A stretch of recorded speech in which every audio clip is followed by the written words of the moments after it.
Today on Animal Fact Files, we're going to be talking about koi fish. If you like learning about animals, then subscribe to this channel so you can stay up to date on all the new content. Koi fish are widely accepted as a subspecies of the common carp. For hundreds of years, these fish were kept by Chinese farmers in their rice fields as a source of food. Later, this practice was picked up by farmers in Japan who saw the potential of raising the carp as an ornamental species. Plus, while I can't personally vouch for this, according to some people, carp doesn't taste very good, so maybe that had something to do with it. Beginning in the early 1800s, the common carp was bred for color mutations, and the trend spread throughout Japan. Thus, the koi fish was born. It wasn't until 1914, however, that the world became aware of these colorful carps at an exhibition in Tokyo. Koi fish swam their way into the hearts of people across every continent, and today they are widely kept around the world. Sorry, Antarctica. This surge in popularity has led to dozens of color variants, though their types can typically be broken down into somewhere around 20 different categories.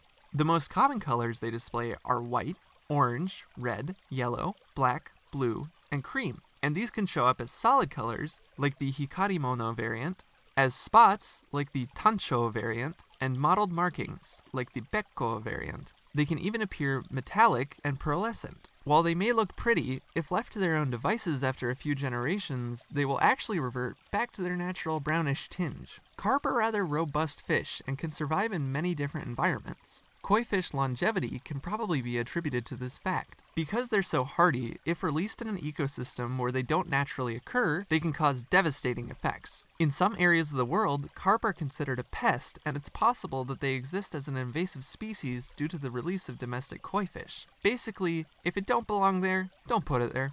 Koi fish can reach up to 3 feet in length if well cared for, and weigh around 30 pounds. For comparison, that's almost 3 Chesters. They're omnivores and eat other fish and fish eggs, as well as vegetation and fruit if they can get a hold of it. Due to their standout colors in a natural environment, they are preyed upon by a multitude of animals, including waterfowl such as herons, as well as cats, foxes, otters, raccoons, and badgers. They breed during warmer months based on their geographical location, and those found in hotter climates may mate year-round. Eggs are laid and then fertilized, and anyone wanting baby koi had better go get them out quick, because the parents will actually eat the eggs. Ah yes, parenting at its finest. On average, it's accepted that the koi fish live about 50 years, but what's amazing is that they can live more than 200 years. In fact, the oldest recorded living fish was a koi fish named Hanako. She was born in 1751 and lived to be 226 years old. She outlived multiple generations of caretakers and survived both world wars as well as the Edo and Meiji periods of Japan, which, for the uninitiated, were times of great change and upheaval in Japanese history. Scientists were able to determine her age based on growth rings on her scales, much like the growth rings of a tree. Also, I wanted to point out that Hanako was born far earlier than what most consider the origin of koi fish, which we previously stated happened in the early 1800s. While ultimately, I don't have any facts to back this up, my guess would be that small populations of koi fish were kept by more influential families at the time, because the practice of ornamental fish species was not a novel idea.